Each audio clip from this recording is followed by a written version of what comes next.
Assalamualaikum warahmatullahi wabarakatuh. Perkenalkan kami dari kelompok G kelas 12 IPA 2 SMA Negeri Arjasa. Guru pengajar Ibu Maria Ulfa. Perkenalkan nama saya Safa Nunggal Hadiansyah, nomor absen 28. Perkenalkan nama saya Putriana Amalia, absen 23. Saya Rika Novita, nomor 26. Di sini kami akan mempresentasikan tentang induksi elektromagnetik. Apa sih itu induksi elektromagnetik? Induksi elektromagnetik adalah gejala timbulnya gaya gerak listrik atau GGL di dalam suatu kumparan bila terdapat perubahan fluks magnetik dalam konduktor pada kumparan tersebut atau bila konduktor bergerak relatif melintasi medan magnet. Selanjutnya, GGL induksi. GGL induksi adalah beda potensial yang timbul pada ujung-ujung kumparan karena pengaruh induksi elektromagnetik.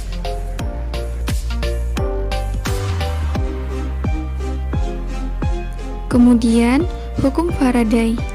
Berdasarkan percobaan yang dilakukan, misal Faraday menyimpulkan dengan dua pernyataan yang disebut dengan hukum 1 Faraday dan hukum 2 Faraday.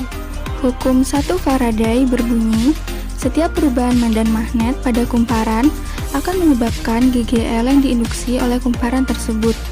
Kemudian, hukum 2 Faraday, tegangan GGL induksi di dalam rangkaian tertutup adalah sebanding dengan kecepatan perubahan fluks terhadap waktu. Namun, ada juga yang menggabungkan kedua hukum Faraday tersebut menjadi satu pernyataan, yaitu setiap perubahan medan magnet pada kumparan akan menyebabkan GGL induksi yang sebanding dengan laju perubahan fluks. Selanjutnya, hukum Lenz yang berbunyi, GGL induksi selalu mengakibatkan arus yang medan magnetnya berlawanan dengan asal perubahan fluks. Dasar dari hukum Lenz adalah hukum Faraday. Hukum Faraday memberitahukan kepada kita bahwa medan magnet yang berubah akan menginduksi arus dalam sebuah konduktor. Sedangkan hukum Lenz memberitahukan kepada kita tentang arah arus induksi ini yang menentang perubahan medan magnet awal yang menghasilkannya. Oleh karena itu, terdapat tanda negatif di rumus hukum Faraday. Kemudian, GGL induksi pada loop kawat. GGL induksi dapat disebabkan oleh adanya perubahan luasan bidang kumparan. Besar GGL induksinya dihitung dengan penurunan persamaan hukum Faraday.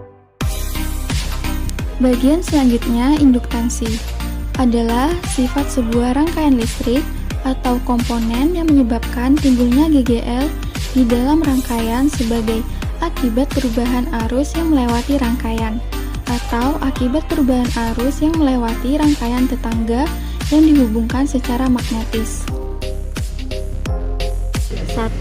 Induktansi diri. GGL induksi yang disebabkan oleh dirinya sendiri ini disebut induktansi diri. Perubahan fluks magnetik di dalam kumparan yang akan menginduksi GGL pada arah yang berlawanan. GGL terinduksi ini berlawanan arah dengan perubahan fluks. Jika arus yang melalui kumparan meningkat, kenaikan fluks magnetik akan menginduksi GGL dengan arah arus yang berlawanan dan cenderung untuk memperlambat kenaikan arus tersebut. 2. Induksi silang atau induksi timbal balik. Induksi timbal balik dapat terjadi apabila dua kumparan didekatkan, yaitu kumparan primer dan kumparan sekunder. Apabila di arus primer terjadi perubahan arus, pada kumparan primer juga terjadi perubahan fluks magnetik. Tidak hanya pada kumparan primer, pada kumparan sekunder pun juga akan terjadi perubahan fluks magnetik. Sebaliknya, jika pada kumparan sekunder terjadi perubahan arus, akan terjadi perubahan fluks magnetik pada kumparan sekunder dapat kumparan primer. Hal ini menyebabkan adanya GGL induksi pada kumparan primer sebesar. Aplikasi induksi Faraday dalam produk teknologi. Nomor 1, generator. Generator adalah alat yang digunakan untuk mengubah energi mekanik menjadi energi listrik. Prinsip kerjanya adalah peristiwa induksi elektromagnetik.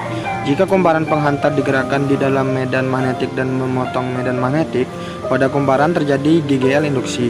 Hal ini dapat dilakukan dengan memutar kawat di dalam medan magnet homogen. Generator ada dua macam, yaitu generator arus arah DC dan generator arus bolak-balik AC. Nomor 2. Transformator. Transformator adalah alat yang digunakan untuk menaikkan atau menurunkan tegangan AC. Transformator terdiri dari dua kumparan kawat yang membungkus inti besi, yaitu kumparan primer dan sekunder.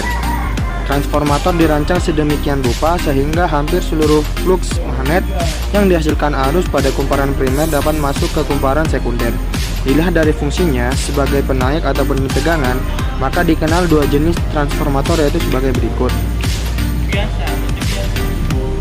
Tegangan pada kumparan sekunder bergantung dari jumlah lilitan kumparan primer dan sekunder.